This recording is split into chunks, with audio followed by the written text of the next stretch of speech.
Ma'am मैंने ये पूछना था कि अगर दो टर्म्स दी हुई है हमने और हम दोनों को ऐड मतलब एडिशन दिया हुआ है दोनों टर्म्स का और फिर उनका डेरिवेटिव करना है तो दोनों के जो डेरिवेटिव अलग अलग आएंगे उन दोनों को ऐड करना है ना। एक मिनट आपको एग्जांपल से बता देती हूँ। गिवन जैसे डेरिवेटिव ऑफ 1 + x² है। 1 प्लस पूरे का होल स्क्वायर है। नहीं मैम सिर्फ x²। ओके, तो आप इसको ऐसा लिख सकते हो, जैसे पहले इसका कर दिया 1 का, प्लस फिर इसका कर दो x²। ठीक है, 1 का करोगे 0, प्लस x² का करोगे कितना आ जाएगा 2x। तो यहां से 2x आ जाएगा। ओके। हाँ जी। उसके बाद आज हम करेंगे मैक्सिमा मिनिमा कैसे फाइंड करते हैं किसी भी फंक्शन का। मैक्सिमा और minima. Maxima means maximum value, minima means minimum value. अब ये फाइंड करने के लिए ये हम कैसे फाइंड करेंगे, जैसे मैंने ये फंक्शन एग्जांपल से करते हैं, जैसे मैंने ये फंक्शन मान लिया, सपोज कर लो x³ - x। आपको ऐसे क्वेश्चन पूछा होगा कि ये फंक्शन गिवन है, इसके मैक्सिमा मिनिमा बताओ, या फिर ये वो वैल्यू बताओ जब ये फंक्शन मैक्सिमम आ रहा है। ठीक है, या फिर इस फंक्शन की मैक्सिमम वैल्यू क्या होगी। तो उसके लिए हम क्या करेंगे, पहले इसका फर्स्ट डेरिवेटिव करेंगे, इसका फर्स्ट डेरिवेटिव करेंगे, उस वेरिएबल के साथ ही करना है जिसकी आपने वैल्यू निकालनी है। यहाँ पे आपके पास क्या वेरिएबल है, x है, तो आप x के साथ कर दोगे। अगर यहाँ पे t होता तो t के साथ कर देते। तो यहाँ पे x के साथ डेरिवेटिव कर दो, तो इसका डेरिवेटिव करोगे 3 पावर आगे आ जाएगी, एक पावर कम कर दो, फिर पावर छोड़ के डेरिवेटिव करोगे तो 1 आ जाएगा, माइनस इसका आ जाएगा 1। ठीक है, इसका एक बार डेरिवेटिव किया, अब इसका अगेन डेरिवेटिव करना है 2 टाइम्स, इसका दोबारा से डेरिवेटिव किया तो क्या आ जाएगा, इसका करोगे पावर आगे आ गई 3 × 2 6 इंटू एक्स, क्योंकि एक पावर कम हो गई तो 2 - 1 1 हो जाएगा, माइनस इसका डेरिवेटिव क्या हो जाएगा 0। तो यहां से हमारे पास 6x आ गया है। अब जब भी हम मैक्सिमा मिनिमा की बात करते हैं, जैसे आपके पास एक ग्राफ है कुछ ऐसा, ये ग्राफ है। ठीक है, अब यहाँ पे अगर हम देखें इस ग्राफ की मैक्सिमम वैल्यू क्या होगी, मैक्सिमम वैल्यू तो इसकी यही होगी, ये इसकी मैक्सिमम वैल्यू है, और मिनिमम वैल्यू ये है, ये मिनिमम वैल्यू है, ये हमारे पास क्या है मैक्सिमम वैल्यूज है। ठीक है, अब यहाँ पे अगर आप देखोगे इस पॉइंट पे अगर हम स्लोप निकालना चाहे, ठीक है, स्लोप निकालना चाहे तो वो क्या आ जाएगी 0 आ जाएगी। स्लोप मींस अगर मैं इस तरफ x ले रही हूँ, इस तरफ मैं f(x) ले रही हूँ, ठीक है, कोई x वेरिएबल है, यहाँ पे उसका फंक्शन है, दोनों में ग्राफ बना हुआ है, तो अगर मैं इस पॉइंट पे देखूं या इस पॉइंट पे देखूं या फिर इस पॉइंट पे देखूं, अगर आप यहाँ पे देखोगे इसका डेरिवेटिव किया जब हमने तो ये 0 मिलेगा आपको। ठीक है, इन पॉइंट्स पे अगर आपने देखोगे तो ये 0 मिलेगा, और डेरिवेटिव को भी हम स्लोप भी बोलते हैं, डेरिवेटिव को हम स्लोप भी बोलते हैं। आपने सुना होगा केमिस्ट्री में, ठीक है, कि मैक्सिमा मिनिमा पे जो इस पॉइंट पे अगर आप स्लोप निकालने जाओगे ग्राफ की तो वो आपको क्या मिलेगी 0। स्लोप क्या होती है, डेरिवेटिव करना है आपने फंक्शन का विद रिस्पेक्ट टू एक्स पे, इस पॉइंट पे स्लोप 0 होगी। ठीक है, तो अब हम ये वाली कंडीशन लगा सकते हैं। तो याद रखना कभी भी आपको मैक्सिमम मिनिमम पूछा हो तो आप क्या करोगे, डेरिवेटिव निकाला उसका फर्स्ट टाइम, उसको 0 रख दिया, तो आपको वो पॉइंट्स आ जाएंगे वहां जहां पे या तो वैल्यू मैक्सिमा होगी या फिर मिनिमा होगी। ठीक है, अब आपको एक पॉइंट तो पता चल गया कि हाँ ये वैल्यू ये पॉइंट पे या तो मैक्सिमा होगी या फिर मिनिमा होगी। अब हमें चेक करना है कि किस पॉइंट पे मैक्सिमम होगी, किस पॉइंट पे मिनिमम होगी, तो उसके लिए हम सेकेंड डेरिवेटिव का यूज करेंगे। उसके लिए क्या करोगे, जैसे आपके पास x0 कोई पॉइंट आया है, ठीक है, आपने सेकेंड डेरिवेटिव में एक्स नॉट पॉइंट पुट कर दिया, तो अगर तो एक्स नॉट पुट करने के बाद ये पॉजिटिव रह रही है वैल्यू, ठीक है, सेकेंड डेरिवेटिव पॉजिटिव है, तो ये हमारा मिनिमा का पॉइंट होगा या फिर मिनिमम पॉइंट होगा। अगर नेगेटिव आया तो ये मैक्सिमा का पॉइंट हो जाएगा at x is equal to x not पे। मैम हाँ जी, ये वाला एक बार दोबारा बता दो। हाँ जी, देखो यहाँ पे पहले तो अगर आप हम इस ग्राफ में देखें, मैम मतलब स्पेसिफाइड तो नहीं है ना, मतलब इन दोनों से मैक्सिमम और मिनिमा दोनों निकल सकते हैं ना डबल डेरिवेटिव से? हाँ जी, निकल सकते हैं दोनों। ठीक है मैम। यहाँ पे तो आपको लग रहा है ना कि सिर्फ एक ही वैल्यू, एक मिनट, इसको ना हम एग्जांपल से समझते हैं, बट आप एक मेथड समझ लेना कि हमने फर्स्ट कोई भी फंक्शन गिवन होगा, उसका एक बार डेरिवेटिव किया, उसको आपने इक्वल टू 0 रखा, ठीक है, 0 रख के अब इसमें से पॉइंट निकालो। अगर आप पॉइंट निकालने जाओगे ये 1 उस साइड चला जाएगा, ठीक है, तो यहाँ से एक्स स्क्वायर किसके इक्वल आ जाएगा 1/3, और 2 इस तरफ जाएगा रूट हो जाएगा, साथ में प्लस माइनस लिखेंगे, प्लस माइनस ये हो जाएगा। अब 1 का रूट करोगे 1 ही होता है, तो यहाँ से x आ जाएगा प्लस माइनस 1/√3। तो आपके पास फर्स्ट डेरिवेटिव को 0 पुट करने के बाद x की दो वैल्यूज आ गई, एक प्लस 1/√3 और एक -1/√3। अब हमें ये तो पता चल गया कि इस पॉइंट पे मैक्सिमा होगा या फिर मिनिमा होगा, बट अब हमें चेक करना है कि किस पॉइंट पे मैक्सिमा होगा और किस पॉइंट पे मिनिमा होगा। तो उसके लिए हम सेकेंड डेरिवेटिव यूज करेंगे। सेकेंड डेरिवेटिव में क्या करो, पुट करके देखो वैल्यू। सेकेंड डेरिवेटिव में अगर हमने x को 1/√3 रखा, ठीक है, 6 इंटू 1/√3, तो ये तो ऑलवेज वैल्यू क्या रहेगी, पॉजिटिव ही रहेगी, ठीक है, ये भी पॉजिटिव है, ये भी पॉजिटिव है। अगर डिवाइड भी कर दोगे या फिर मल्टीप्लाई भी कर दोगे तो वो रहेगी तो पॉजिटिव ही, तो ये वैल्यू हमारे पास पॉजिटिव आएगी। तो अगर सेकेंड डेरिवेटिव पॉजिटिव आ रहा है तो ये क्या होगा, x इज इक्वल टू 1/√3, ये हमारा मिनिमा का पॉइंट होगा, ठीक है, इस पॉइंट पे, ठीक है, इस पॉइंट पे हमारी फंक्शन की वैल्यू मिनिमम आएगी। अब सेकंड पॉइंट पुट करके देखते हैं, x इज इक्वल टू -1/√3। अब इसकी वैल्यू पुट करो 6 इंटू एक्स, एक्स की वैल्यू क्या है -1/√3, ये माइनस साइन आ गया, ठीक है, ये दोनों पॉजिटिव है बट साथ में माइनस है, तो ओवरऑल क्वांटिटी क्या रहेगी माइनस, तो ये वाला हमारा क्या आ जाएगा मैक्सिमा का पॉइंट। तो x इज इक्वल टू ये x इज इक्वल टू ये आ जाएगा हमारा मैक्सिमा का पॉइंट, इस पॉइंट पे हमारी फंक्शन की वैल्यू मैक्सिमम होगी। तो ऐसे हम मैक्सिमम मिनिमा निकाल सकते हैं। समझ आया कि रिपीट कर दो एक बार? मैम कंफ्यूज सा हो गया, एक बार रिपीट कर दो। ओके, तो हम ऐसा करते हैं, इसको दोबारा निकालते हैं, फिर ज्यादा क्लियर हो जाएगा।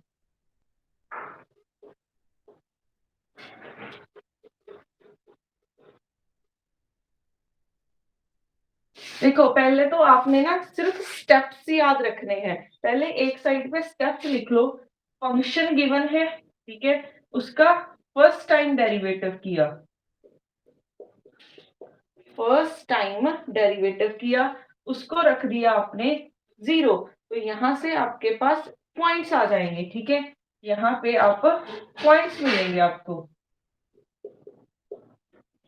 ठीक है, फर्स्ट स्टेप ये है, ठीक है। सेकेंड स्टेप क्या है, इसका 2 टाइम्स डेरिवेटिव कर दो, इसका डबल डेरिवेटिव, इसका एक बार और डेरिवेटिव किया, ये मिल जाएगा। अब इसमें ये वाले पॉइंट्स पुट करो, x को x नॉट रखा, तो अगर तो ये पॉजिटिव आया, ठीक है, तो x is equal to x not हमारा मिनिमा होगा, अगर ये नेगेटिव आता है तो मैक्सिमा होगा। ये ऑपोजिट होते हैं, याद रखना, ठीक है। माइंड में ये चल रहा होगा कि नहीं ये मिनिमा है तो यहाँ पे नेगेटिव आना चाहिए, नहीं, ये ऑपोजिट होते हैं। अगर पॉजिटिव है तो मिनिमा आएगा, अगर नेगेटिव आया यहाँ पे तो मैक्सिमा आ जाएगा। पहले यहां तक देखो, ये क्लियर है इतना?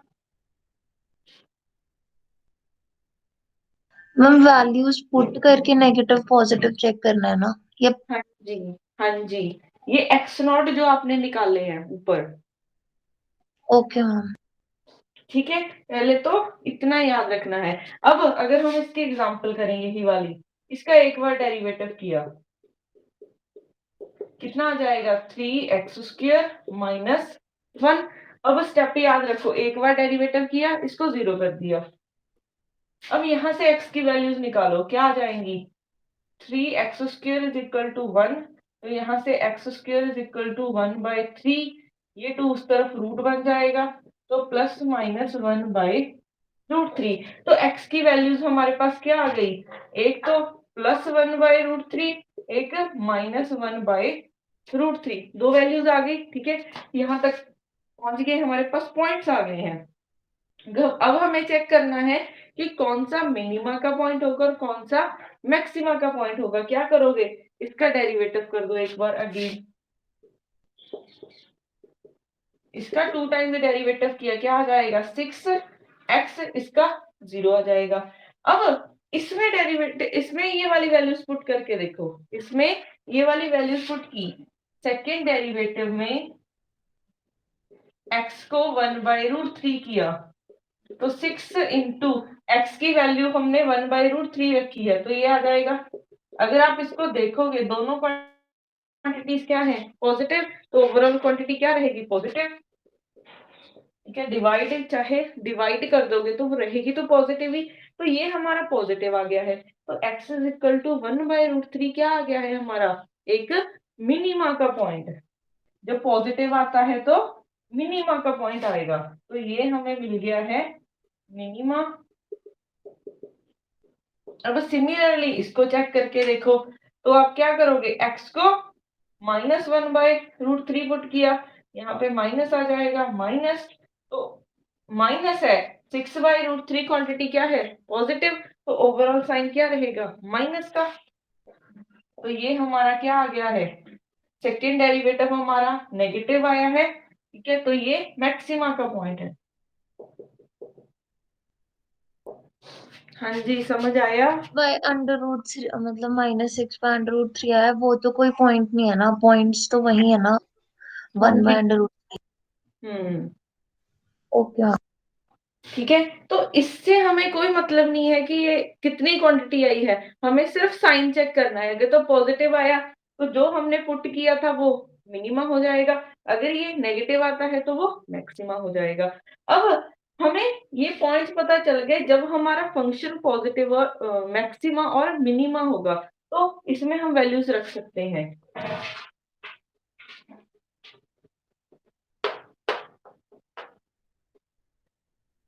अब देखो, अगर x की वैल्यू 1/√3 होती है, ठीक है, इस वाले फंक्शन में पुट करो, f x की वैल्यू रखी 1/√3, तो ये किसके इक्वल हो जाएगा, 1/√3 का क्यूब -1/√3, तो यहां से हो जाएगा 3√3 -1/√3, ठीक है। 1/√3 कॉमन आ रहा है, तो ये हो जाएगा 1/3 -1, तो 1/, हमारे पास -2/3, तो -2/3√3। तो देखो इस वैल्यू पे हमारे पास फंक्शन की वैल्यू ये आ गई है, ठीक है। अब सिमिलरली हम इस वैल्यू पे निकाल के देखते हैं फंक्शन की क्या वैल्यू आएगी। तो f of x is equal to -1/√3, यहाँ पे -1/√3 का क्यूब -1/√3, ठीक है। जहां जहां पे भी x है मैंने क्या किया, x को -1/√3 पुट कर दिया, तो अब क्यूब है तो ये माइनस आएगा और √3 माइनस माइनस प्लस हो गया। ठीक है, आप इसको 3 टाइम्स लिख के देखना। √3 को मैं 3 लिख लूंगी और फिर साथ में √3 आ जाएगा। अब फिर से √3 कॉमन आ रहा है, 1/√3, यहां से -1/3 +1, तो यहां से आ गया 2/3, तो इसकी वैल्यू आ गई 2 3 √3। ठीक है, अब ये आपको आंसर से पता चल जाएगा। देखो यहाँ पे हमने बोला है कि ये क्या था, मिनिमा का पॉइंट है, कि इस वैल्यू पे हमारी फंक्शन की वैल्यू मिनिमम आएगी। नेगेटिव आ रहा है फंक्शन में पुट करके। ठीक है, तो ये हमारा मिनिमम वैल्यू देगा और ये हमारा मैक्सिमम वैल्यू देगा। आपको क्वेश्चन में थोड़ा सा ऐसे पूछ सकते हैं, find the value eight which the function is maximum. ठीक है, यहाँ पे आप लिख भी सकते हो, find the. Excuse me ma'am. हाँ जी, मैम ये लास्ट में आपने क्या किया कि मतलब हमने जो पॉइंट्स निकाले थे वो तो जो नेगेटिव वाला पॉइंट जो हमारा आया था वो तो मैक्सिमा का था। बट हम्म।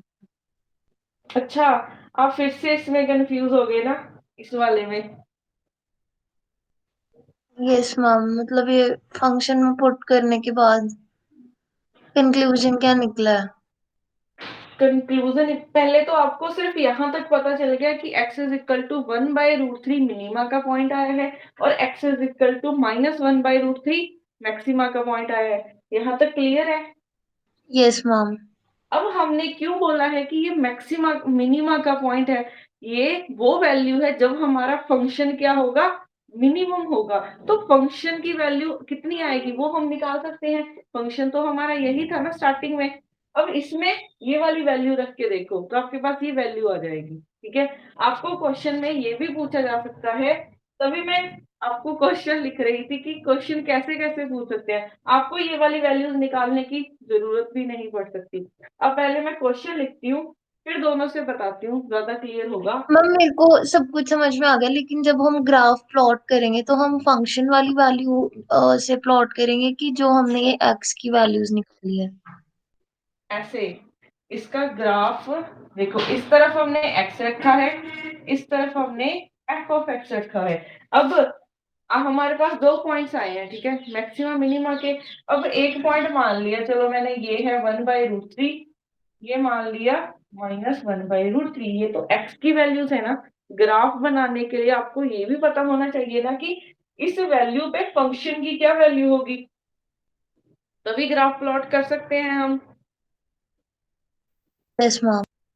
तभी मैंने वैल्यूज निकाली हैं ये। ठीक है, x इज इक्वल टू जब 1/√3 है, हमारी फंक्शन की क्या वैल्यू है, मैंने फंक्शन में क्या किया, जहां जहां x है वहां पे 1/√3 कर दिया। तो अब मुझे पता चल गया कि इस पे फंक्शन की ये वैल्यू आ रही है। ठीक है, अब देखो इस वाले पे नेगेटिव वैल्यू आ रही है फंक्शन की, तो यहाँ पे कहीं सपोज कर लो, यहाँ पे कहीं आ जाएगा पॉइंट। ठीक है, अब ये वाली वैल्यू रखी तो फंक्शन की ये वैल्यू आ रही है, तो यहाँ कहीं आ जाएगा। ऐसे ग्राफ प्लॉट होगा आपका। समझ आया? यस तभी मैंने क्या किया था, पॉइंट्स निकाल के कि हाँ ये मैक्सिमा मिनिमा के हैं, हमने ये कर दिया था। ठीक है, फंक्शन में वैल्यूज पुट की ताकि हमें पता चल सके कि इस इन पॉइंट्स पे फंक्शन की क्या वैल्यू होगी। ठीक है, जो हमने सेकेंड डेरिवेटिव में पुट किया था वो तो चेक करने के लिए किया था कि कौन सा मैक्सिमा का होगा, कौन सा मिनिमा का होगा। जब हमने पॉइंट्स निकाल दिए उसको वही छोड़ दो। ठीक है, आगे आओ, फंक्शन में वैल्यूज पुट करके देखनी है।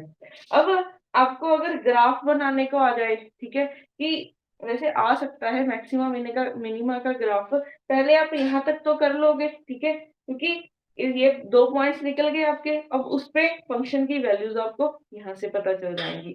अब अगर आप देखो x इज इक्वल टू 1/√3 हमारा कौन सा पॉइंट था, मिनिमा का, ये मिनिमा का पॉइंट था। और मिनिमा पे ग्राफ ऑलवेज कैसे बनता है, कुछ ऐसे बनता है।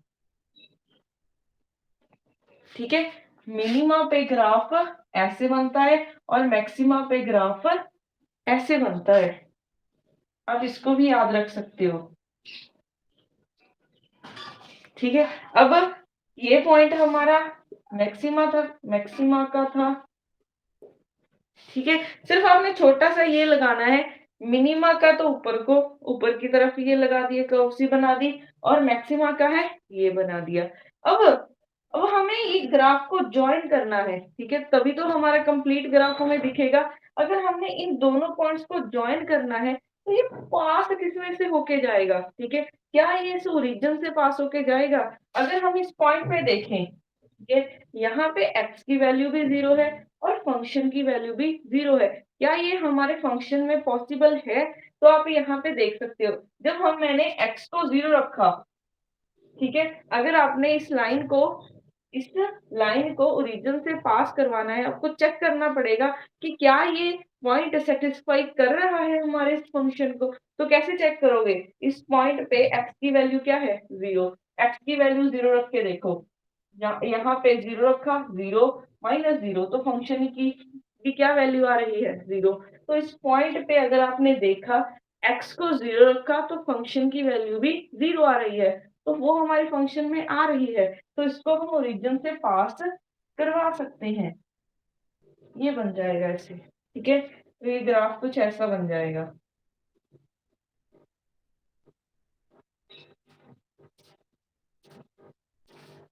ठीक है, आपको ऐसा ग्राफ भी बनाना आना चाहिए। समझ आ गया ग्राफ कैसे बनाना है? Yes ma'am. ठीक है, तो इसकी प्रैक्टिस, जैसे आपको कोई एग्जांपल देती हूँ।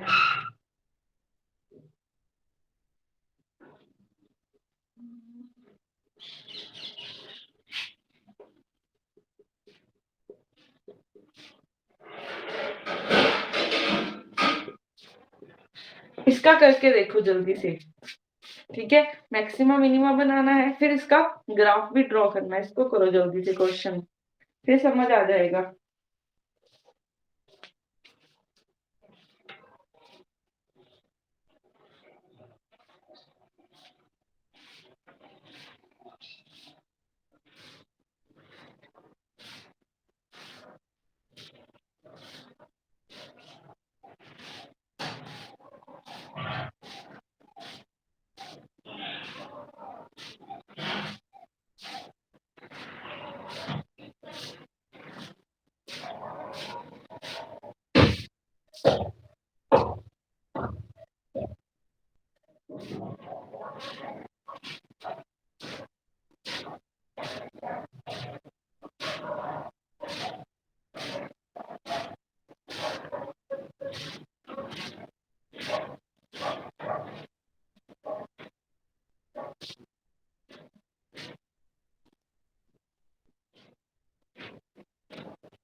Excuse ma'am. जी हम मतलब मैंने रूट्स भी निकाल ली और वो मतलब एक्स की वैल्यू निकाल ली और फंक्शन की वैल्यू निकाल दी। हम्म कितने कितने आए हैं? मैम वो आए हैं +-1/√2। दो ही आए हैं? Yes ma'am. Okay, graph draw हो रहा है इसका?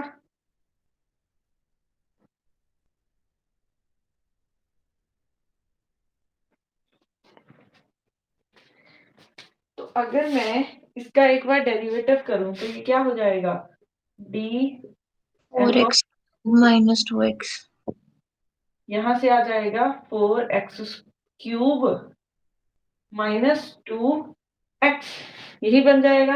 अब हमने इसको रखना है 0, ठीक है। तो अगर 0 रखना है, पहले तो आपने यहां से देखा तो x कॉमन आ सकता है, ठीक है। ये वाला पॉइंट आपने छोड़ तो दिया ऐसे था। नहीं कर सकते कि 2x को उधर ले ले जाए राइट हैंड साइड। तब फिर आपका यहाँ से x मिसिंग हो जाएगा। देखो, यहाँ से याद रखना, जितनी उसकी मैक्सिमम पावर होती है, ठीक है, उतने रूट्स आएंगे आपके, मींस उतनी x की वैल्यूज आएंगी। यहाँ पे कितनी है? x³ है ना, तो यहाँ से x की 3 वैल्यूज आएंगी। अगर आपने x वाला पॉइंट छोड़ा एक, तो ग्राफ भी नहीं बनेगा इसका, ठीक है। तो जैसे लास्ट वाली क्वेश्चन इक्वेशन थी, वो कुछ ऐसे था, ठीक है। तो यहाँ पे x की 2 पावर थी, तो हमारे पास x की 2 वैल्यूज आ रही थी, क्योंकि यहाँ पे कोई कॉमन पॉइंट आ नहीं रहा था, तभी मैंने इसको 0 रख दिया था। बट यहाँ पे x तो कॉमन आ रहा है, ठीक है। तो x कॉमन आया, तो यहाँ पे 4x² -2, तो जा तो ये वाला 0 हो सकता है, क्योंकि इसकी राइट हैंड साइड 0 है, तो इसमें से किसी एक टर्म को तो 0 होना पड़ेगा। तो जा तो x 0 हो सकता है, या फिर ये वाली टर्म 0 हो सकती है। अब आप इसको राइट हैंड साइड पे ले जा सकते हो, तो यहाँ से x 0 या फिर 4x² 2, x² 1/2, तो x की वैल्यू +-1/√2 आ जाएगी, या फिर x की वैल्यू 0।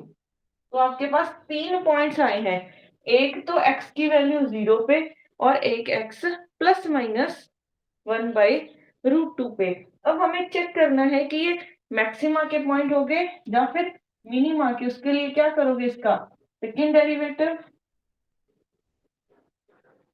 तो सेकेंड डेरिवेटिव किया तो आ जाएगा हमारे पास 12x² -2, ठीक है। अब अगर मैं x को 0 रखती हूँ, तो अगर x को 0 रखा तो ये क्या बनेगा? यहाँ पे 0 -2, तो ये नेगेटिव आ गया। नेगेटिव आया मीन्स x = 0 हमारा मैक्सिमा का पॉइंट है। तो x = 0 हमारा मैक्सिमा का पॉइंट है। अब हमें चेक करना है x = एक +1/√2 पे और एक -1/√2 पे। तो x = 1/√2 देखा तो कितना आ जाएगा? 12 4 आ रहा है। पॉजिटिव आ रहा है ये। Yes ma'am. ओके, तो ये आ जाएगा पॉजिटिव। 6 -2 4 आएगा, 4 पॉजिटिव है। अब ये वाला पॉइंट भी हमारा ये वाला पॉइंट हमारा मिनिमा का आया है। अगर सिमिलरली हम देखें x = -1/√2, ठीक है, तो ये आ जाएगा 12 -1/√2 का स्क्वायर -2, माइनस माइनस प्लस, फिर से ये वाली वैल्यू आ जाएंगी, ठीक है। तो 12 × 1/2 -2 कटा, तो 6 -2 4, तो ये भी पॉजिटिव आ गया। तो यहां से हमारे पास दो वैल्यूज आई हैं, ठीक है। x = 0 मिनिमा है, सॉरी मैक्सिमा है, और x = +-1/√2 हमारा मिनिमा का पॉइंट आया है, ठीक है। अब हम इन वैल्यूज पे फंक्शन की वैल्यू निकाल सकते हैं।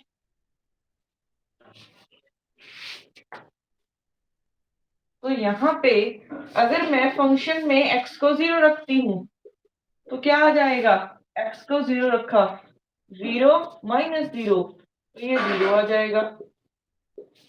ठीक है, 0 पे फंक्शन की वैल्यू क्या आ गई है, 0।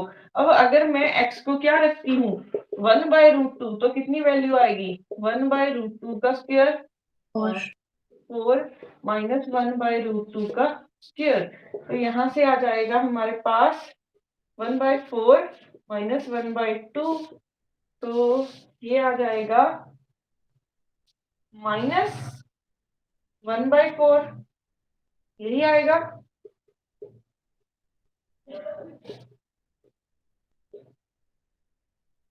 1 - 2, ठीक है, -1/4 आ जाएगा। इस पे वैल्यू देखी, -1/√2 raise to power 4 -1/√2 raise to power 2, यहाँ से फिर से 1/4 माइनस 1/2, तो फिर से -1/4 आ जाएगा।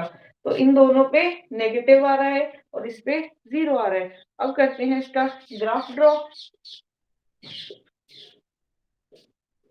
इस तरफ x है, इस तरफ f ऑफ x है।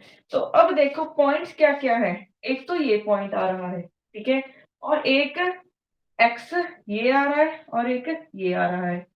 ये x इज इक्वल टू +1/√2 है, ये x इज इक्वल टू 0 है और ये x इज इक्वल टू -1/√2 है। अब अगर आपको यहीं से देख लो, ठीक है, अब फंक्शन की वैल्यू देखो, अगर x इज इक्वल टू 0 है तो फंक्शन की वैल्यू तो 0 ही है, हमारे पास यही पॉइंट आ जाएगा। अब x की वैल्यू अगर +1/√2 देखो चाहे -1/√2 देखो, कितनी वैल्यू आ रही है फंक्शन की, -1/4, तो वो माइनस है तो नीचे की तरफ आएगी, सपोज कर लो ये है, ठीक है, यहाँ पे -1/4 है, तो ये पॉइंट आ जाएगा और ये पॉइंट आ जाएगा। तो 3 पॉइंट्स आ गए, एक ये और एक ये। अब देखो x इज इक्वल टू 0 क्या था हमारा, ये हमारा मैक्सिमा का पॉइंट है। तो मैक्सिमा का ग्राफ कैसे होता है, उल्टा बना दिया, फिर भी सही। ऐसा होता है, ठीक है, और मिनिमा का ग्राफ ऐसा होता है। अब बना दो, x इज इक्वल टू 0 पे ये हमारा ऐसे हो जाएगा, मिनिमा पे ये ऐसे हो जाएगा, ठीक है। अब दोनों को ज्वाइन कर दो,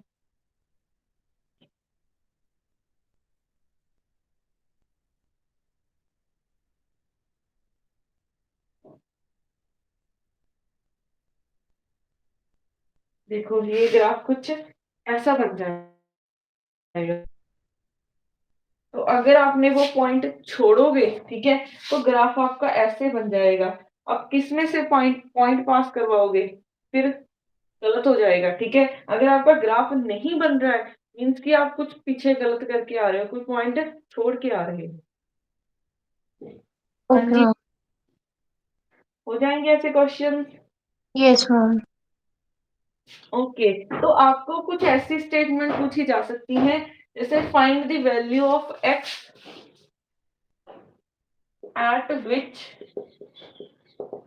function is minimum, ठीक है। अब स्टेटमेंट में देखो पूछा क्या है कि वो वैल्यू बताओ x की जब हमारा फंक्शन मिनिमम है।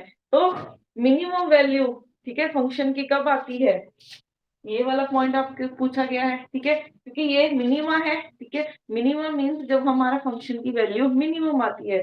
जहाँ पे मैक्सिमम पूछ लिया किया होता तो मैक्सिमम पॉइंट बताना था आपको। इसकी स्टेटमेंट कुछ ऐसे भी आ सकती है, find the value of the function, नहीं, find the maximum value of function, ये भी पूछ सकते हैं आपको। Find the maximum value of function, function की मैक्सिमम वैल्यू बतानी है। तो आपने पहले पॉइंट्स निकालोगे, ठीक है, आपको पॉइंट से पता चल जाएगा कि फंक्शन पहले अगर मैक्सिमा है तो मैक्सिमा का पॉइंट निकालो, फंक्शन में पुट कर दो तो आपका आंसर हो जाएगा। तो आपको ऐसे दो वे से क्वेश्चन आएंगे, इससे अलग कोई भी क्वेश्चन नहीं आएगा, ठीक है। तो क्वेश्चन में क्या पूछा गया आपसे, एक्स की वैल्यू पूछी गई है या फिर फंक्शन की वैल्यू पूछी गई है, उसका ध्यान रखना है। और ग्राफ यहाँ प्लॉट, पे जो मैक्सिमम वैल्यू है फंक्शन की वो तो 0 है ना। हाँ जी, तो 0 आंसर आएगा आपका,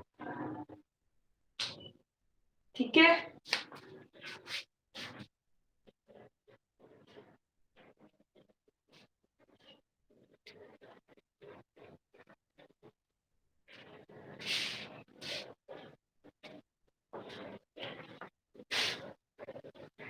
उसके बाद हमारे पास है वेक्टर्स क्या होते हैं,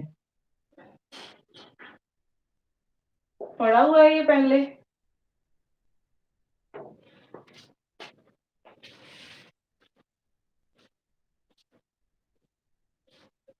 मैम फिजिक्स में आई गेस पढ़ा है कभी। हाँ जी, तो वेक्टर्स हमारे पास ऐसी क्वांटिटीज होती हैं, एक वेक्टर्स होते हैं और एक स्केलर्स होते हैं, ठीक है। अब स्केलर ऐसे होते हैं जिसका सिर्फ मैग्नीट्यूड होता है, वेक्टर्स ऐसी क्वांटिटीज होती हैं जिसकी डायरेक्शन भी होती है, इसका सिर्फ मैग्नीट्यूड होता है, ठीक है। इसकी मैग्नीट्यूड तो होता ही है और साथ में डायरेक्शन भी होती है, प्लस डायरेक्शन। जैसे मास एक स्केलर क्वांटिटी है, ठीक है। अगर हमने किसी का भी जैसे 1 kg शुगर लेके आनी है हमने, ठीक है, तो हम ऐसे तो उसकी डायरेक्शन तो नहीं बताते हैं ना, सिर्फ उसकी क्वांटिटी बताते हैं। तो ऐसी ऐसी क्वांटिटी जिसका हमने सिर्फ मैग्नीट्यूड देखना है, ठीक है, कि कितने लेके आनी है, जैसे 1 kg लेके आनी है, 2 kg लेके आनी है, 10 kg लेके आनी है, इसकी डायरेक्शन तो हमें जरूरत नहीं पड़ रही ना। तो ऐसी क्वांटिटी जिसकी हमें डायरेक्शन की जरूरत नहीं होती है उनको हम स्केलर बोलते हैं। तो मास एक स्केलर क्वांटिटी है, सिर्फ मैग्नीट्यूड से काम चल जाता है। बट कुछ क्वांटिटीज होती हैं जिसकी हमें डायरेक्शन भी बतानी पड़ती है, ठीक है। अब जैसे मैंने बताना है, एक वेलोसिटी होती है, ठीक है। अब अगर मैंने बोला कि मैं इतनी वेलोसिटी से ट्रेवल कर रही हूँ, ठीक है, सपोज कर लो मैं 30 किलोमीटर पर आवर की वेलोसिटी से ट्रेवल कर रही हूँ, तो ये सिर्फ 30 किलोमीटर पर आवर, तो ये क्या है, सिर्फ मैग्नीट्यूड बताया है, ठीक है। तो मैग्नीट्यूड बताने से काम नहीं चलेगा, मुझे ये भी बताना पड़ेगा कि किस डायरेक्शन में जा रही हूँ। सपोज कर लो आप मुझसे पूछ रहे हो कि मैं कहाँ जा रही हूँ, ठीक है, मैंने सिर्फ ये बोल दिया कि मैं 30 किलोमीटर पर आवर की वेलोसिटी से जा रही हूँ, तो आपका क्वेश्चन आएगा कि किस डायरेक्शन में जा रही हूँ। तो ऐसी क्वांटिटीज जिसको कंप्लीटली एक्सप्लेन करने के लिए या फिर डिस्क्राइब करने के लिए डायरेक्शन की भी जरूरत पड़ रही है, तो ऐसी क्वांटिटीज को हम वेक्टर्स बोलते हैं। तो इसकी मुझे डायरेक्शन भी बतानी पड़ेगी कि मैं नॉर्थ में जा रही हूँ, साउथ में जा रही हूँ, तो किस डायरेक्शन में जा रही हूँ। तो इनको हम वेक्टर्स बोलते हैं और इनको हम स्केलर क्वांटिटीज बोलते हैं। तो वेक्टर की नोटेशन को आपको या तो बोल्ड में लिखा होगा, ठीक है, इसको थोड़ा सा डार्क करके लिखा होगा, बुक में भी आप चेक कर लेना, ठीक है। एक तो डार्क करके लिख देते हैं बुक्स में, या फिर उसके ऊपर ये कैरो डाल देते हैं, इसका भी मीन्स क्या होता है, वेक्टर। अब यहाँ पे इसकी दो चीजें पूछी जाती हैं, एक होता है इसका मैग्नीट्यूड, ठीक है, इसका पूछा जाता है मैग्नीट्यूड। अब हम किसी भी वेक्टर को देखो पहले तो रिप्रेजेंट कैसे करते हैं, मैग्नीट्यूड साथ में हमें डायरेक्शन बतानी पड़ती है, ए x I cap, A Y J cap, plus A Z के कैप, ठीक है। अब ए वेक्टर मीन्स वो 1 डायमेंशन में भी हो सकता है, 2 डायमेंशन में भी हो सकता है, थ्री डायमेंशन में भी हो सकता है। अगर तो हमें कंप्लीटली 3 डायमेंशन की बात करते हैं तो ये ए वेक्टर ऐसे है कुछ, x axis, y axis, z axis. अब ये वेक्टर कुछ यहाँ पे पड़ा हुआ है, ठीक है, अगर यहाँ पे पड़ा हुआ है इसको पी पॉइंट मान लेते हैं, ठीक है। अब इस वेक्टर जो ये पॉइंट है ये कितना एक्स में है, कितना वाई में है और कितना जेड में है, वो हमें यहाँ से पता चल सकता है, ठीक है। ये वाला पॉइंट कितना एक्स में है, कितना वाई में है और कितना जेड में है, वो हमें इससे पता चल सकता है। अब ये क्या बताएगा कि कितना मैग्नीट्यूड इसका एक्स डायरेक्शन में है, X I cap means X direction, Y means J cap, Z means कि एक्स में जाना है तो आपको डायरेक्शन के लिए आई कैप लिखना पड़ेगा, अगर वाई में जाना है तो जे कैप लिखना पड़ेगा, और जेड में जाना है तो आपको के कैप लिखना पड़ेगा। तो इस पॉइंट को हम कैसे रिप्रेजेंट करेंगे कि हाँ एक्स डायरेक्शन में इतने मैग्नीट्यूड पे है ये पॉइंट, वाई में, ठीक है, वाई में इतने मैग्नीट्यूड पे है ये, और जेड में इतने मैग्नीट्यूड पे खड़ा है ये। तो ऐसे हम किसी भी वेक्टर को रिप्रेजेंट करते हैं। अब यहां से ओरिजिन से इस पॉइंट का डिस्टेंस को हम बोलते हैं मैग्नीट्यूड, इसको हम बोलेंगे मैग्नीट्यूड कितना है, ठीक है। मैग्नीट्यूड कैसे निकालेंगे, ये निकलता है रूट आई कैप के जो 7 कोफिशिएंट है उसका स्क्वायर कर दो, प्लस जे के 7 कोफिशिएंट है उसका स्क्वायर कर दो, प्लस के कैप के साथ जो कोफिशिएंट है उसका स्क्वायर कर दो। तो ऐसे हम किसी वेक्टर का मैग्नीट्यूड निकाल सकते हैं। ये क्या है, मैग्नीट्यूड। तो मैग्नीट्यूड हमें बताएगा क्या कि इस ओरिजिन से इस पॉइंट तक का डिस्टेंस कितना है, ठीक है, कितने मैग्नीट्यूड पे है, कितने डिस्टेंस पे है। अब किसी भी वेक्टर को हम ऐसे रिप्रेजेंट करते हैं, उसका मैग्नीट्यूड हमारे पास ये होता है। थर्ड पॉइंट, एक यूनिट वेक्टर किसको बोलते हैं हम, यूनिट वेक्टर मींस ये हमारा एक यूनिट वेक्टर है, यूनिट वेक्टर, इसको हम कैप से रिप्रेजेंट करते हैं। मैंने तीनों के ऊपर देखो कैप सा लगाया हुआ है ना, ठीक है, इनको हम बोलते हैं यूनिट वेक्टर। यूनिट वेक्टर किसके इक्वल होता है, vector divided by its magnitude, vector divided by its magnitude. अब यूनिट लिखा है तो यूनिट का मीन्स होता है 1, तो ऐसे वेक्टर्स जिसका मैग्नीट्यूड 1 हो उसको हम बोलते हैं यूनिट वेक्टर। यूनिट वेक्टर का मैग्नीट्यूड 1 होता है, ठीक है। कंडीशन याद रखना, किसी भी यूनिट वेक्टर को हम ऐसे रिप्रेजेंट करते हैं, ए वेक्टर, ठीक है, डिवाइडेड बाय इट्स मैग्नीट्यूड, और यूनिट वेक्टर का मैग्नीट्यूड ऑलवेज 1 होता है। अब यहाँ पे कैप लगा हुआ है तो ये क्या है, एक यूनिट वेक्टर, इसका मैग्नीट्यूड निकालने जाओगे तो क्या हो जाएगा 1, इसका निकालने जाओगे 1 आ जाएगा, और इसका निकालने जाओगे 1 आ जाएगा। आई कैप का मैग्नीट्यूड 1, जे कैप का मैग्नीट्यूड 1, और के कैप का मैग्नीट्यूड 1, क्योंकि मैंने इनके ऊपर कैप लगाया है। कैप की कंडीशन क्या है कि इनका मैग्नीट्यूड 1 होता है, ठीक है। तो तीनों चीजें आपको पता होनी चाहिए कि हम किसी वेक्टर को कैसे रिप्रेजेंट करते हैं, उसका मैग्नीट्यूड क्या होगा, और यूनिट वेक्टर को कैसे रिप्रेजेंट करते हैं। हाँ जी, क्लियर है यहाँ तक? Yes ma'am. ओके।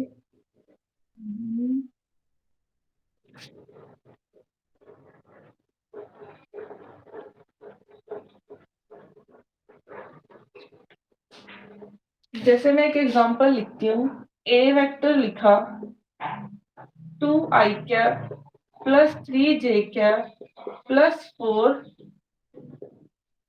के कैप, ठीक है। अब इसका तो हमने पहले मैग्नीट्यूड निकालना है, तो मैग्नीट्यूड क्या हो जाएगा इस वेक्टर का, इस वेक्टर का मैग्नीट्यूड क्या हो जाएगा, रूट आई कैप का कोफिशिएंट 2 का स्क्वायर कर दो, इसका स्क्वायर कर दो जे वाले का, फिर के वाले कोफिशिएंट का स्क्वायर कर दो। तो ये कितना हो जाएगा, 4 9 प्लस 16, ये हो जाएगा 20 29। तो इसका हमारे पास क्या आ गया है, मैग्नीट्यूड 29, ठीक है। तो ऐसे आप किसी भी आपको वेक्टर गिवन होगा उसका मैग्नीट्यूड भी पूछ सकते हैं, तो आप ऐसे निकालोगे। अब इसमें आपके एग्जाम में आता है, एक होता है स्केलर प्रोडक्ट, एक होता है वेक्टर प्रोडक्ट। जैसे हम किसी भी दो क्वांटिटीज को मल्टीप्लाई करते हैं, ठीक है, अब वेक्टर में हम किसी भी क्वांटिटीज को कैसे मल्टीप्लाई करेंगे, अब हम वो देखते हैं। एक होती है प्रोडक्ट करेंगे हम, वेक्टर्स का प्रोडक्ट 2 टाइप्स का होता है, प्रोडक्ट ऑफ वेक्टर, ये हमारे पास 2 टाइप्स का होता है। एक होता है स्केलर प्रोडक्ट, एक होता है वेक्टर प्रोडक्ट।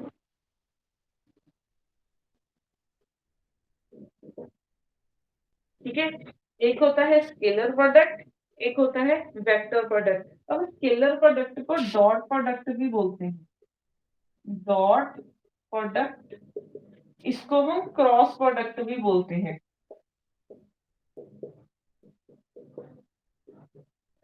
अब यहाँ पे अगर हम देखें डॉट प्रोडक्ट और स्केलर प्रोडक्ट में होगा क्या, इसको हम ऐसे लिखेंगे ए डॉट बी, ये कोई वेक्टर है, ये कोई वेक्टर है, हमने इन दोनों का क्या कर दिया, डॉट। तो अब देखो ये किसके इक्वल होगा, दो की डॉट प्रोडक्ट किसके इक्वल आएगी, ए का मैग्नीट्यूड, बी का मैग्नीट्यूड और साथ में कॉस ऑफ थीटा।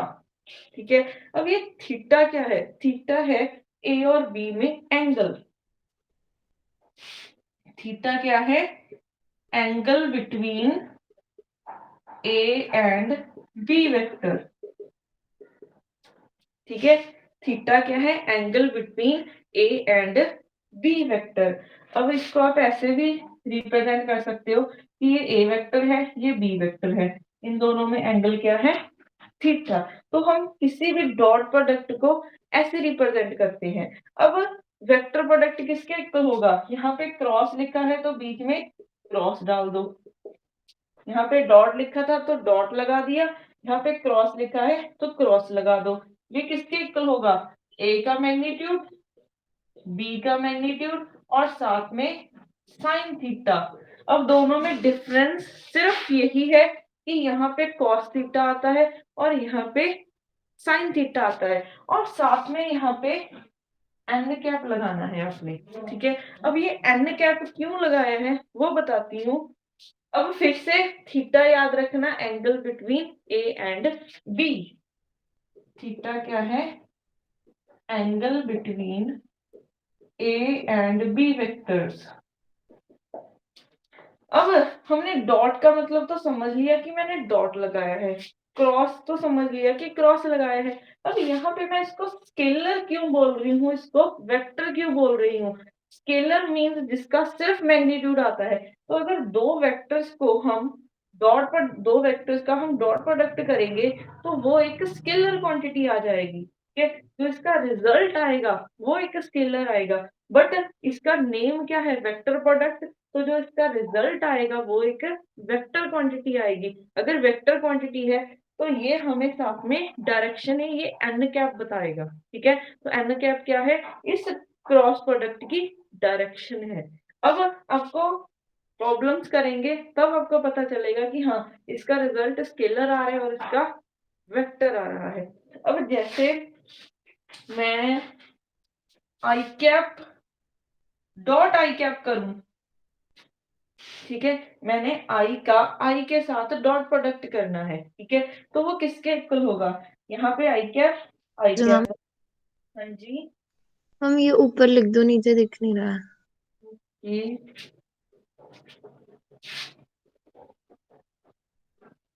जैसे मैंने आई कैप डॉट आई कैप करना है तो वो किसके इक्वल आएगा, अब इसमें पुट करते जाओ, आई का मैग्नीट्यूड लेना है, आई का मैग्नीट्यूड लेना है और साथ में कॉस ऑफ थीटा।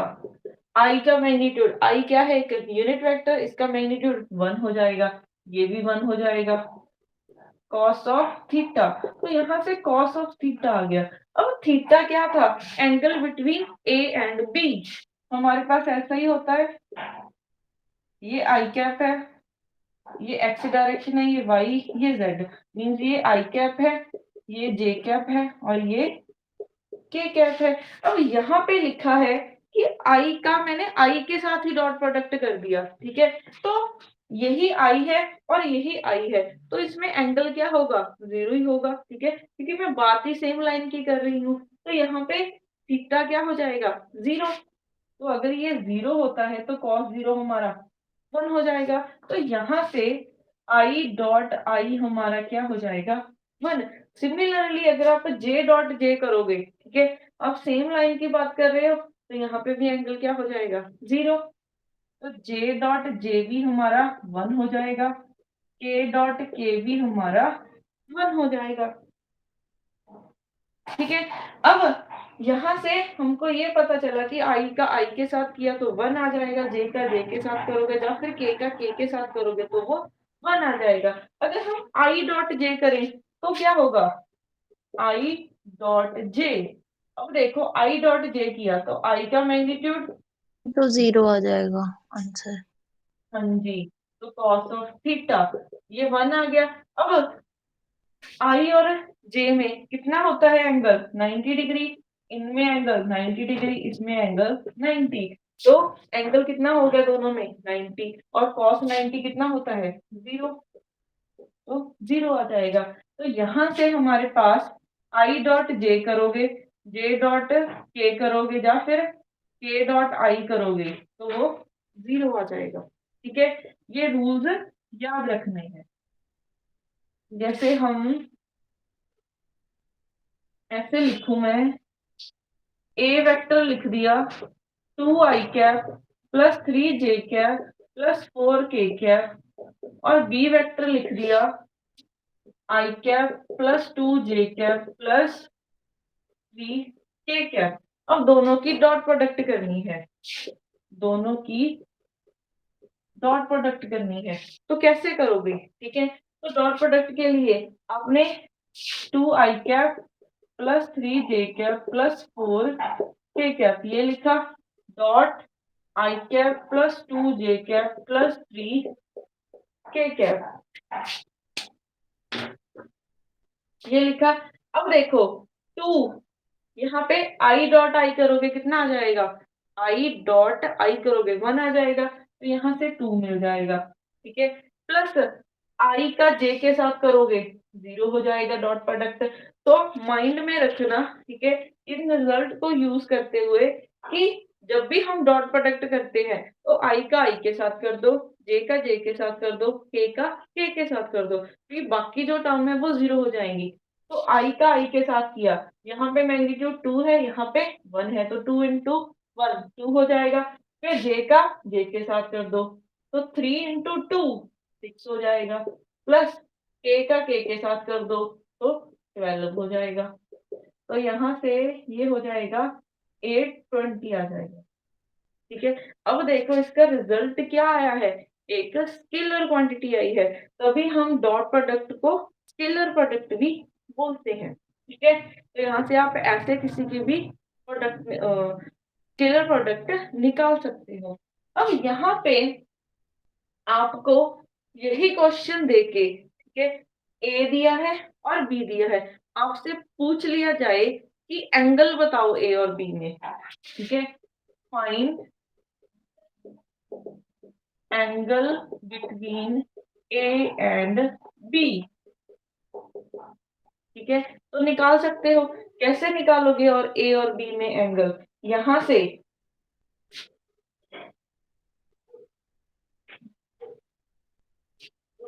से देखो cos थीटा किसके इक्वल हो जाएगा, a dot b divided by ये टर्म को नीचे ले जाओ, तो ए का मैग्नीट्यूड बी का मैग्नीट्यूड यही हो जाएगा। आपने ए डॉट बी निकाल लिया, कितना है 20। अब ए का मैग्नीट्यूड निकाल लो, फिर बी का मैग्नीट्यूड निकाल लो, तो आपको थीटा पता चल जाएगा। तो यहाँ से ए का मैग्नीट्यूड देखो कितना आ जाएगा, 4 प्लस 9 प्लस 16, बी का मैग्नीट्यूड कितना आ जाएगा 1 प्लस 4 प्लस 9, तो यहाँ से 20 ये हो जाएगा 29, और यहाँ से आपके पास हो जाएगा 14।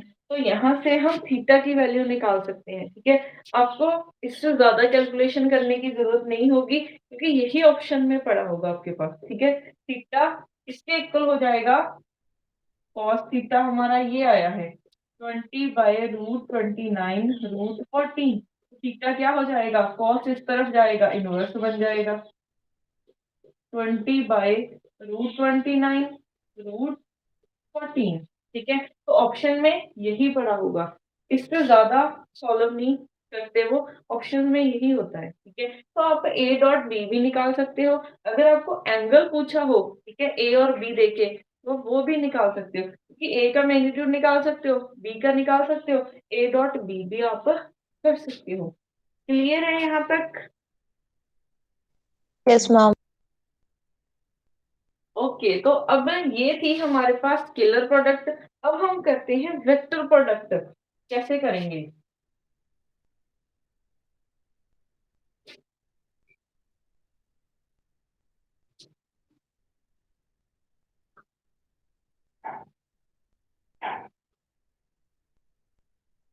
अब किसी की भी, जैसे ए मान लेते हैं 2i cap plus 2j cap plus 3k cap, और बी वेक्टर मान लिया मैंने i cap plus 2j cap plus 4k cap. अब हमने क्रॉस प्रोडक्ट निकालनी है, ठीक है,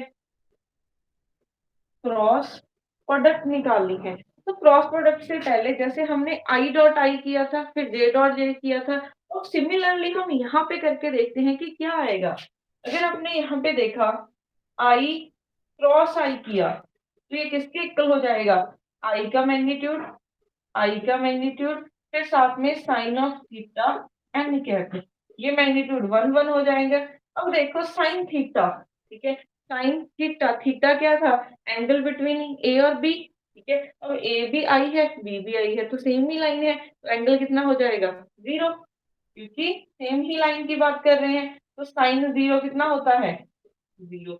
तो यहाँ से अगर आप आई क्रॉस आई करोगे तो वो 0 हो जाएगा, जे क्रॉस जे करोगे या फिर के क्रॉस के करोगे वो 0 हो जाएगा, ठीक है। तो अब रिजल्ट याद रखना, वहां पे आई डॉट आई कुछ वैल्यू आ रही थी 1, बट यहाँ पे आई क्रॉस आई क्या आ रहा है?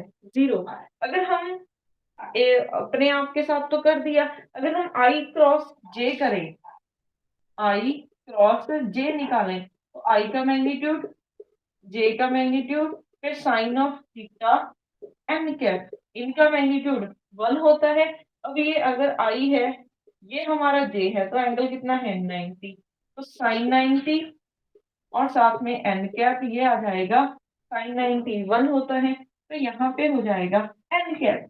अब ये एन कैप क्या है? ठीक है, हमने ये बोला है कि ये डायरेक्शन बताएगा हमें, ठीक है। अब ये एन कैप है क्या? जैसे हमारे पास ये है दो, ठीक है, ऐसे ही है ये दो, इस तरफ आई कैप है, इस तरफ जे कैप है। तो हमारा इसके परपेंडिकुलर डायरेक्शन देखो, इसके परपेंडिकुलर, आप इसको ऐसे सोच सकते हो, इसमें आई डायरेक्शन में अपना हाथ रखो, ठीक है, अपने हाथ से ही आपको इसकी डायरेक्शन बतानी है। आई डायरेक्शन में अपना कैप हाथ रखो। आई कैप क्यों लिया? क्योंकि आपने पहले आई कैप लिखा है, ठीक है, जो आपने पहले लिखा हुआ है उसकी डायरेक्शन में आपने अपना हाथ रखना है। तो आई कैप इस डायरेक्शन में है, ठीक है, तो इस डायरेक्शन में हाथ रखा, जिसकी तरफ, ठीक है, उसको थोड़ा सा कर्ल करना है आपने।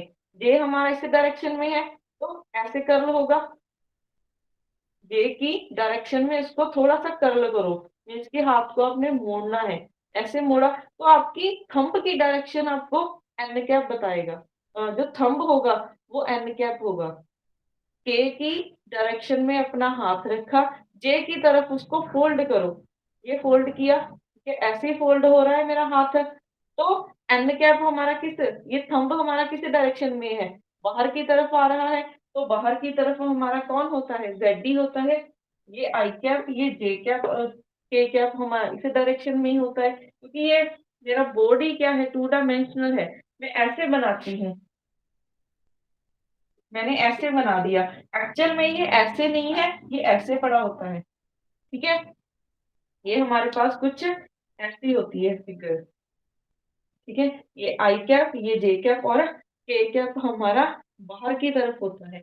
तो आप एन कैप हमारा यहाँ पे क्या हो जाएगा? के कैप। तो ऐसे आप किसी की भी डायरेक्शन बता सकते हो। दोबारा बता रही हूँ, आई कैप की डायरेक्शन में अपने अपने हाथ को रखना है, किस डायरेक्शन में? जिसमें आपने सबसे पहले लिखा हो। आई कैप इस तरफ होता है, तो इस तरफ हाथ को रखा और फिर फोल्ड कर दो उसको जे की तरफ। जे हमारा किस डायरेक्शन में है, तो फोल्ड कर दो। ऐसे है, ठीक है, जे हमारा इस तरफ है, तो फोल्ड कर दो, तो जे की तरफ ही जाओगे। थंब हमारा देखो बाहर की तरफ आ रहा है, बाहर की तरफ जेड कैप होता है, तो हमारा एन कैप क्या हो जाएगा, के हो जाएगा। तो इसको हम कर्ल रूल भी बोलते हैं, राइट हैंड कर्ल रूल। तो किसी की भी डायरेक्शन डॉट वेक्टर प्रोडक्ट की डायरेक्शन हम राइट हैंड कर्ल रूल से बताते हैं, राइट हैंड कर्ल रूल। ठीक है। अब आप उल्टा कर सकते थे, अगर मैं यहाँ पे जे क्रॉस आई कर देती, ठीक है, जे क्रॉस आई कर दूं, तो देखो क्या आएगा, जे का मैग्नीट्यूड, आई का मैग्नीट्यूड, साइन ऑफ, दोनों में एंगल तो 90 ही है, बट अब हमें डायरेक्शन चेक करनी है, ये वन ये वन ये वन, तो अब हमें डायरेक्शन चेक करनी है। तो अब जे की डायरेक्शन में रखो हाथ को, ठीक है, जे की डायरेक्शन में हाथ को रखा, सेम फिगर है। अब जे की डायरेक्शन में रखा, अब आपने कर्ल किस डायरेक्शन में करना है, आई की तरफ हाथ को फोल्ड करना है। तो आप ऐसे रख के हाथ को फोल्ड कर पाओगे नहीं, तो आपको हाथ को ऐसे करना पड़ेगा, ठीक है। पहले मैंने ऐसे रखा हुआ था, बट जब मैं ऐसे करूंगी तो आई तो हमारा उस डायरेक्शन में है ही नहीं, आई तो मेरा इस डायरेक्शन में है, तो हाथ को थोड़ा सा घुमा लो, घुमाया, अब कर्ल करो, जिस जिस डायरेक्शन में मैं कर्ल कर रही हूँ उसमें ही तो आई है, ठीक है, किया कर्ल। तो देखो थंब किस में आ रहा है, इसमें रखा, कर्ल किया, आई के लॉन्ग, थंब देखो इनसाइड आ रहा है, ठीक है। तो अगर पॉजिटिव जेड डायरेक्शन बाहर की तरफ थी, तो अंदर की तरफ कौन होगा, नेगेटिव जेड डायरेक्शन। तो ये हो जाएगा हमारा माइनस ठीक के। है, समझ आया कि रिपीट करूं इसको? हम आगे समझ। ओके, तो आप ऐसे, ठीक है, डॉट क्रॉस प्रोडक्ट में डायरेक्शन बता सकते हो। सिर्फ हाथ रखना है, ठीक है, और इसको कर्ल करना है जिस डायरेक्शन में आप लेके जाना चाहते हो। आप किसी भी डायरेक्शन में हाथ को घुमा सकते हो, ठीक है।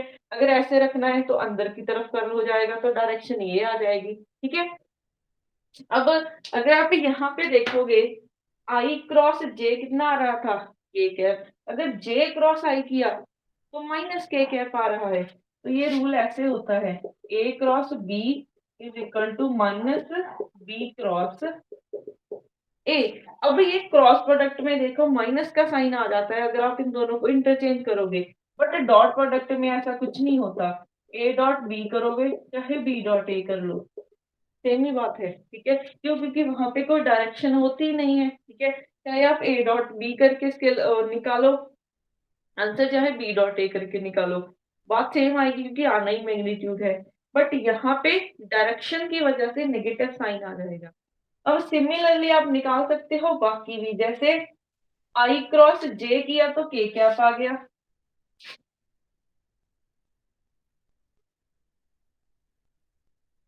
मैम आई, ये आ गया समझ। ओके, तो बाकी भी निकाल लेना, ठीक है।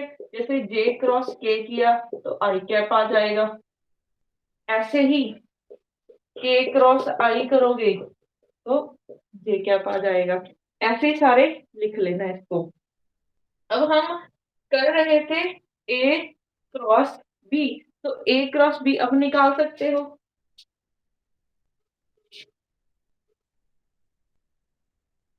To i cap plus two j cap plus three k cap cross i cap plus तो टू। इसमें तो मतलब तीनों को मल्टीप्लाई करना पड़ेगा ना एक एक बार। हाँ जी, ठीक है, तो अब देखो इसको मल्टीप्लाई करोगे, थोड़ा सा लेंथी हो जाएगा काम ये, ठीक है, ऐसे मल्टीप्लाई करना। बट इसका एक और फॉर्मूला होता है क्रॉस प्रोडक्ट निकालने का, वो फॉर्मूला क्या होता है, आपने इसको डिटर्मिनेंट की फॉर्म में लिखना है। यहाँ पे आई कैप लिखना है, यहाँ पे जे कैप, यहाँ पे के कैप। ए क्रॉस बी निकालना है, ए के कोफिशिएंट लिखो, आई का कोफिशिएंट देखो 2 है, जे का कोफिशिएंट 2 है, ए का कोफिशिएंट 3 है। अब ऐसे ही बी के लिख दो, आई का कोफिशिएंट 1 है, जे का 2 है, और के का कितना है 4। ऐसे लिख दिया, तो ये हमारा ए क्रॉस बी है। अब डिटर्मिनेंट सॉल्व करना तो आता है, तो डिटर्मिनेंट सॉल्व करना है इसमें, पहले हम इसमें ऐसे चलते हैं, आई कैप लिखा, पहले पॉजिटिव होता है फिर नेगेटिव फिर पॉजिटिव, फिर ऐसे ही अल्टरनेटिव साइन चलते हैं। पहले आई कैप लिखोगे, अगर आई कैप लिखा उसकी ही रो छोड़ दो, उसका ही कॉलम छोड़ दो, ये बचेगा आपके पास।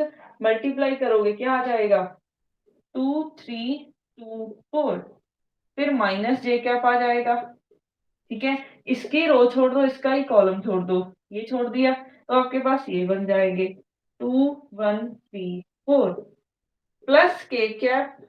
अब इसकी ही रो छोड़ दी, इसका ही कॉलम छोड़ दिया, तो ये बन जाएगा। ठीक है, 2 2 1 2, तो यहां से आ जाएगा आई कैप, ये आ जाएगा 8 - 6, 8 - 6 माइनस जे कैप, ये हो जाएगा 8 - 3 प्लस के कैप 4 - 2, तो यहां से आ जाएगा 2 i कैप 5 जे कैप +2 के कैप। -5 क्या नहीं आएगा? हाँ जी, -5 भी लिखा है। मम्मी मुझे देख नहीं रहा नीचे, तो आपने 5 क्या बोला तो मुझे ऐसा हुआ। ओके ओके, ऊपर लिख देती हूँ, मुझसे कहाँ तक आता है ये बोर्ड। ओके, तो ये आ जाएगा 2 i कैप -5 जे कैप +2 के कैप। तो अब देखो ये क्या आया है, एक वेक्टर क्वांटिटी आई है। तो जब भी हम क्रॉस प्रोडक्ट करते हैं तो वेक्टर आता है, जब डॉट प्रोडक्ट कर रहे थे सिर्फ स्केलर क्वांटिटी आ रही थी। तो ऐसे हम किसी का भी क्रॉस प्रोडक्ट निकाल सकते हो। आपके पास दो मेथड होते हैं क्रॉस प्रोडक्ट निकालने के लिए, चाहे तो इसको मल्टीप्लाई कर लो, अगर मल्टीप्लाई नहीं करना है तो इस फॉर्म में लिख के इसको सॉल्व कर लो। ये आपके पास ए क्रॉस बी आ जाएगा। ठीक है, अब इसमें भी आपको सेम पूछ सकते हैं कि ये थीटा निकालो। ठीक है, थीटा कैसे निकालोगे, यहां से भी आप थीटा निकाल सकते हो। तो साइन थीटा किसके इक्वल हो जाएगा, इसको इसके नीचे ले आओ, डिवाइडेड बाय ए बी। ठीक है, और साथ में यहाँ पे एन कैप आ जाएगा। तो यहाँ से भी हम थीटा निकाल सकते हैं। हाँ जी, क्लियर है ये। Yes ma'am. तो आपको एग्जाम में सिर्फ यही छोट इतना ही आता है कि वेक्टर क्या हो सकता है। ठीक है, यूनिट वेक्टर कैसे निकालते हैं, फिर स्केलर प्रोडक्ट कैसे करते हैं, और फिर डॉट प्रोडक्ट कैसे करते हैं।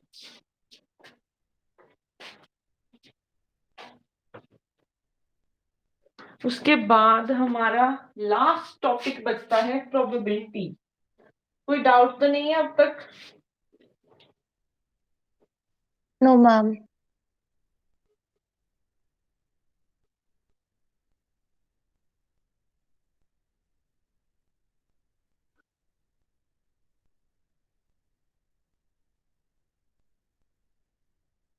अपना 2 मिनट का ब्रेक लो, मैं इंक डाल लूं मार्कर में।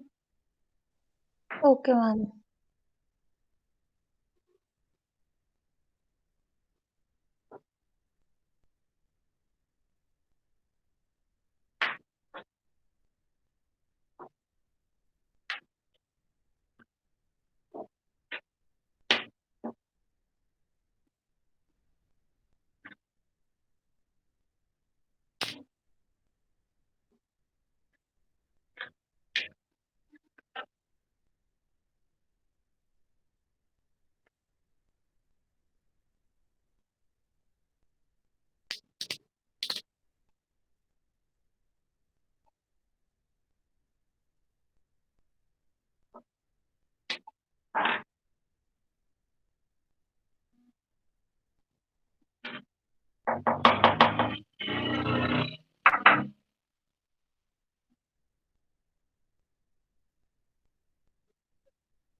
दुनिया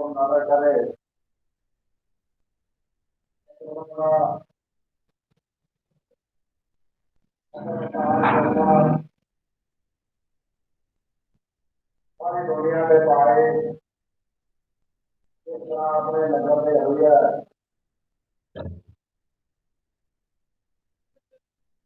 सबको लाके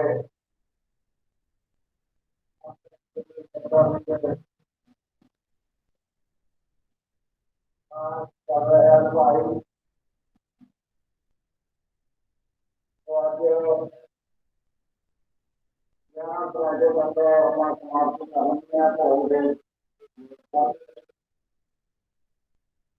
मतलब में जाएगा हमारे यहाँ बैठे हमारी तो ज्यादा वहाँ की छोटी सॉरी है मानते मानते सेवा बाबू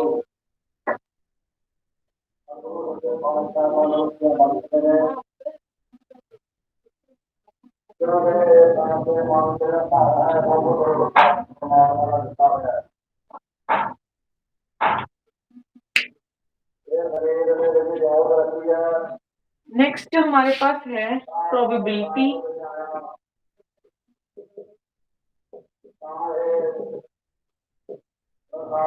अब प्रोबेबिलिटी में हमारे पास क्या होगा, प्रोबेबिलिटी हम किसी की भी कैसे निकाल सकते हैं। प्रोबेबिलिटी का फॉर्मूला होता है number of favourable cases, number of favourable cases divided by total number of cases, total number of cases. ठीक है। अब जैसे मैंने एक कॉइन को टॉस किया, ठीक है, कॉइन को टॉस किया तो हमारे पास क्या क्या प्रोबेबिलिटी हो सकती है। या तो हमारे पास हेड आ सकता है या फिर टेल आ सकता है। अगर हमने एक कॉइन को टॉस किया तो या तो हेड आ सकता है या फिर टेल आ सकता है। तो हमारे पास दो आउटकम्स होती हैं। अब इसमें वर्ड्स आते हैं, जैसे इवेंट क्या होता है, ठीक है, कॉइन को टॉस करना या फिर डाइस को रोल करना, ये हमारे पास क्या है, इवेंट्स है। तो इवेंट क्या है हमारा, जैसे टॉस अ कॉइन और रोल अ डाइस, ये हमारे पास इवेंट्स हैं। अब एक वर्ड आएगा आउटकम्स। आउटकम्स मीन्स पॉसिबिलिटीज क्या क्या है, क्या क्या आ सकता है हमारे पास। या तो हेड आ सकता है या फिर टेल आ सकता है। यहाँ पे मैं केसेस की जगह पे आउटकम्स भी लिख सकती हूँ। और आउटकम्स,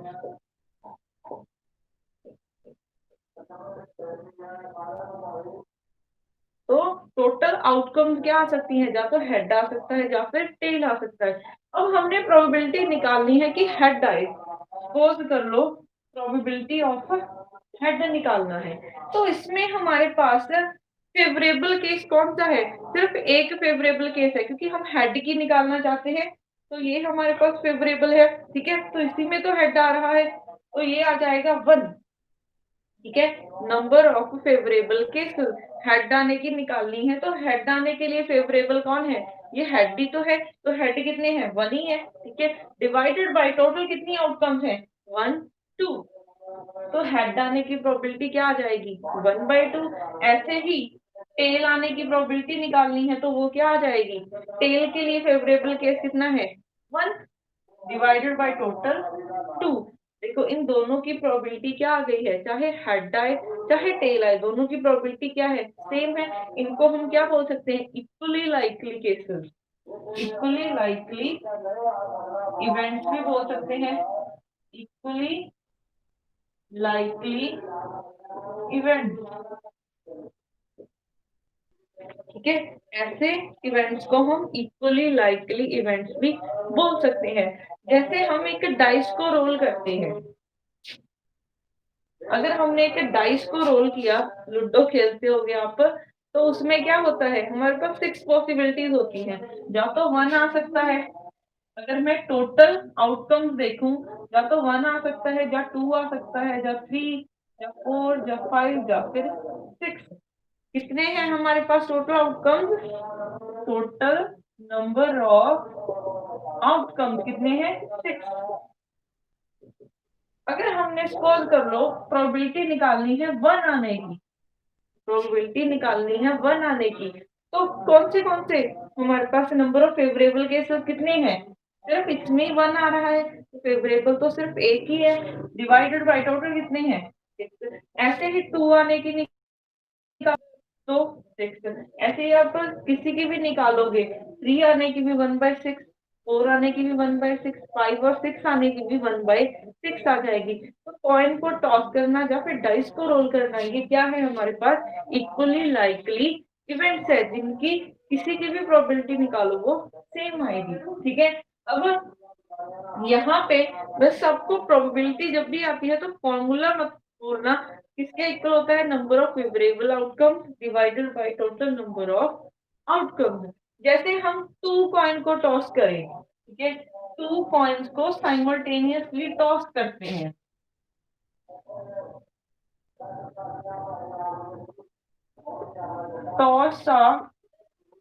टॉस 2 कॉइन्स साइमल्टेनियसली,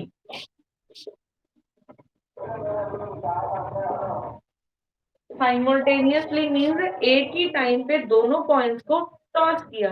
तो अगर दोनों कॉइन्स को टॉस किया, पॉसिबिलिटीज क्या क्या है कि क्या क्या आ सकता है, या तो दोनों पे हेड आ सकता है, ठीक है, या तो दोनों पे हेड आ सकता है, या फिर एक पे हेड आ गया किसी के पे टेल आ गया, या फिर उल्टा भी हो सकता है कि पहले वाले पे टेल आ जाए दूसरे पे हेड आ जाए, या फिर दोनों पे टेल टेल आ जाए, कोई और तो पॉसिबिलिटी नहीं बनेगी। ठीक है, कोई और पॉसिबिलिटी तो नहीं बनेगी, कि बन सकती है कोई पॉसिबिलिटी,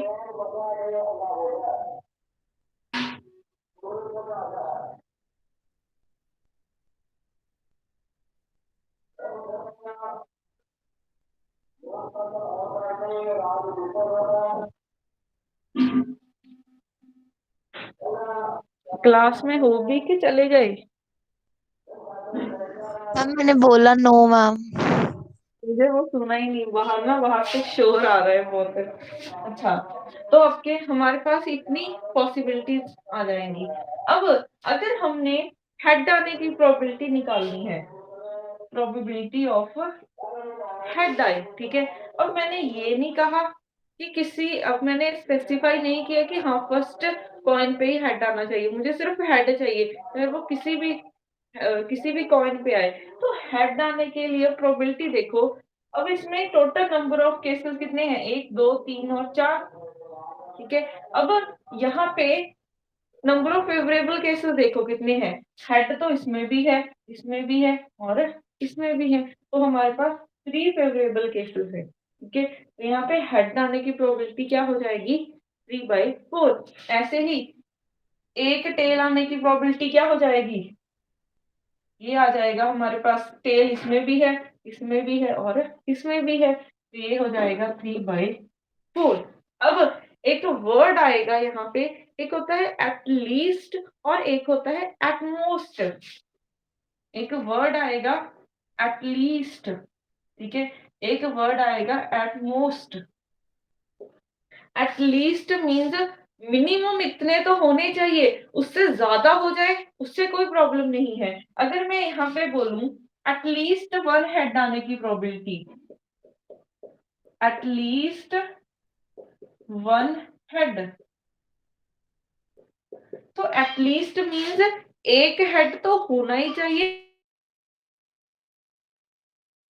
ये वाले सेम केस, इसमें क्या है, इसमें एक हेड आ रहा है, एक हेड आ रहा है, इसमें भी एक हेड आ रहा है, तो यहाँ पे टोटल फेवरेबल केसेस कितने हैं 3 डिवाइडेड बाय टोटल कितने हैं 4। अब यहाँ पे अगर मैं क्या करूं, ऐसा बोल दूं मैं, probability of at least 2 heads, at least 2 heads देखो। अब 2 हेड तो मिनिमम आने ही चाहिए, उससे ज्यादा आ जाए वो कोई प्रॉब्लम नहीं है। 2 हेड देखो अब किसमें आ रहे हैं, सिर्फ इस वाले केस में आ रहे हैं, ना इसमें है 2 हेड, ना इसमें है, ना इसमें है, तो फेवरेबल केसेस कितने हैं 1 डिवाइडेड बाय टोटल कितने हैं, तो एटलीस्ट 2 हेड आने की प्रोबेबिलिटी क्या हो जाएगी 1/4। ठीक है, तो एटलीस्ट मीन्स मिनिमम इतने होने चाहिए, कम से कम इतने होने चाहिए, इससे ज्यादा हो जाए कोई प्रॉब्लम नहीं है। अब यहाँ पे एक वर्ड आएगा एटमोस्ट। अब ये एटमोस्ट क्या है, अब मैं लिखती हूँ at most one head, at most one head.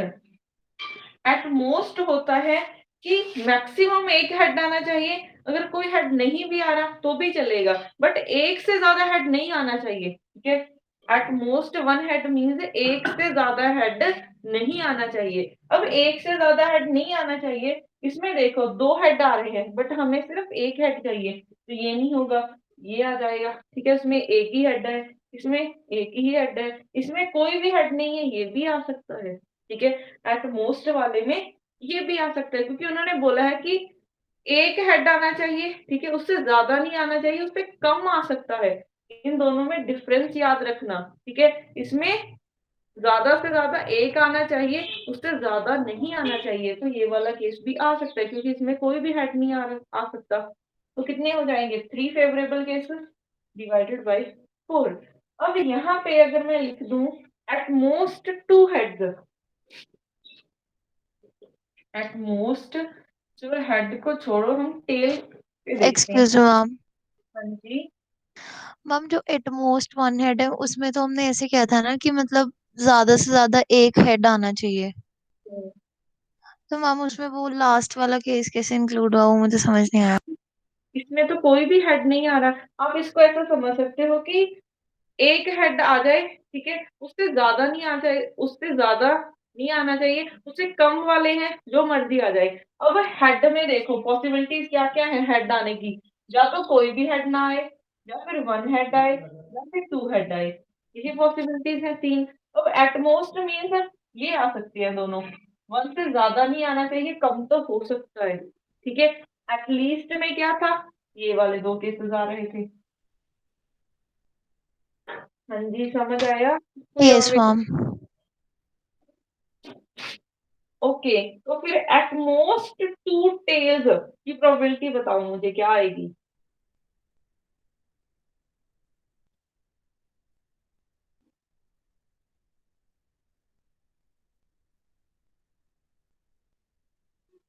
हमें तो चारों ही आ जाएंगे। चारों ही आ जाएंगे, ये आ जाएगा 4/4 1, ठीक है, तो इसकी प्रोबेबिलिटी 1 हो जाएगी।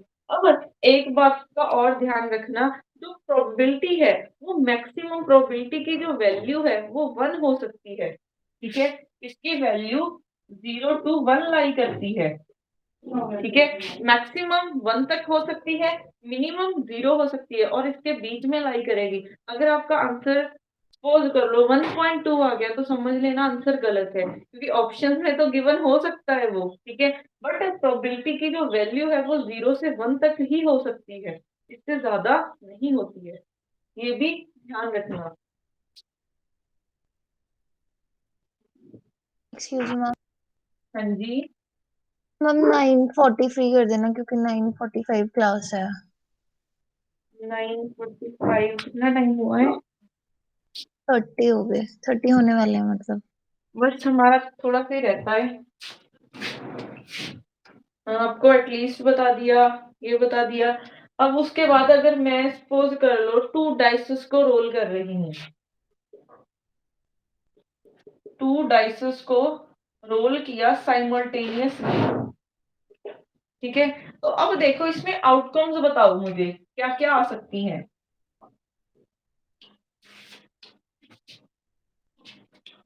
2 डाइसेस को साइमल्टेनियसली रोल कर रहे हैं हम, तो अब हमारे पास या तो दोनों डाइसेस पे 1 1 आ जाए, यही पॉसिबिलिटी है एक तो, ठीक है, या फिर क्या आ जाए, टू टू एक पे 1 है उस पे 2 आ गया, ठीक है, ये भी पॉसिबल है। या फिर 3 आ जाए, या फिर 4 आ जाए, या फिर 5 आ जाए, या फिर 6 आ जाए, ये पॉसिबिलिटी है। या फिर क्या हो सकता है, 1 2 भी आ सकता है, 2 2 भी आ सकता है, 2 3 भी आ सकता है, 2 4 भी आ सकता है, 2 5 भी आ सकता है, 2 6 भी आ सकता है, ठीक है। ऐसे ही आपने क्या करना है, लास्ट तक लेके जाना है, 6 1 6 2 6 3 6 4 6 5 6 6।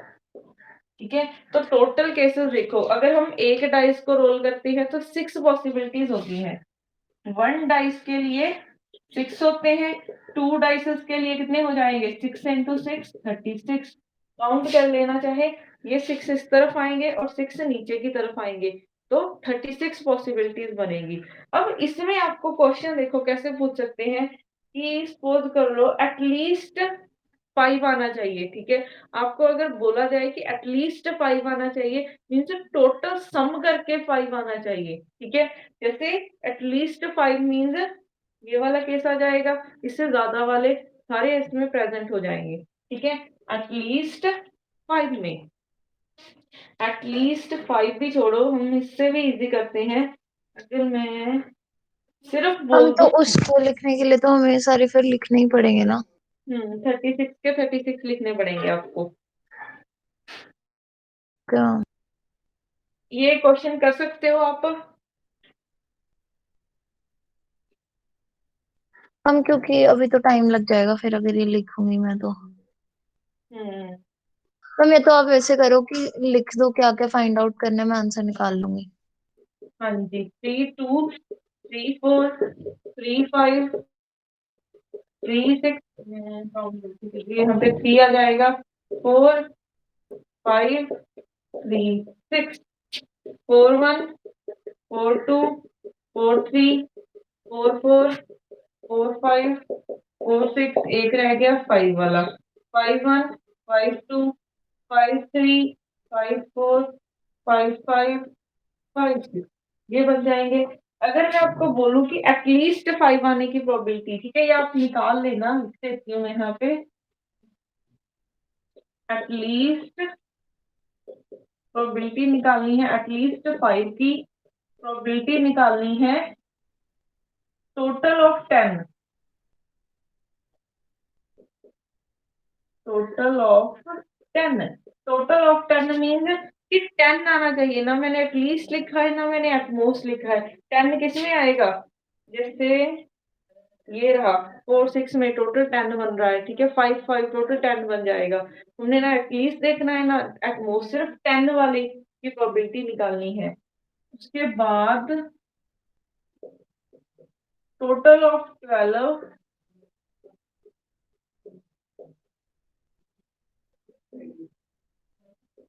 एटलीस्ट मैम एक एटमोस्ट वाला भी दे दो, उसमें थोड़ा सा कंफ्यूजन है क्योंकि मुझे।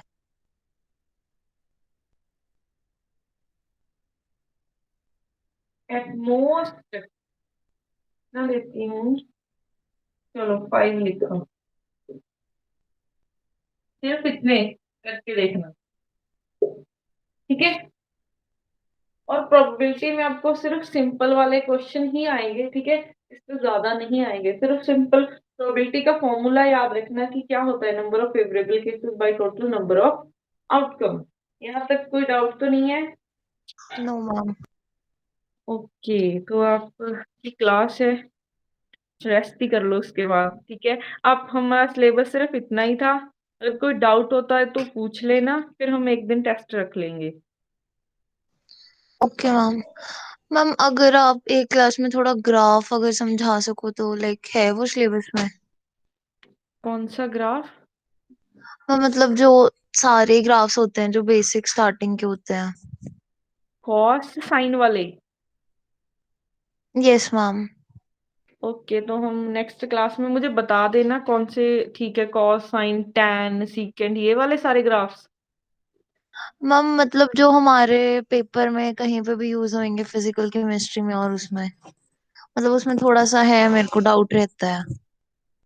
अच्छा, तो आप ऐसा करना, मुझे या तो क्वेश्चंस भेज देना जो फिजिकल केमिस्ट्री में आए हुए कि कैसे, फिर मुझे पता चल जाएगा ना कि कैसे वाले आ रहे हैं। Okay ma'am. हाँ जी। Thank you ma'am. ओके।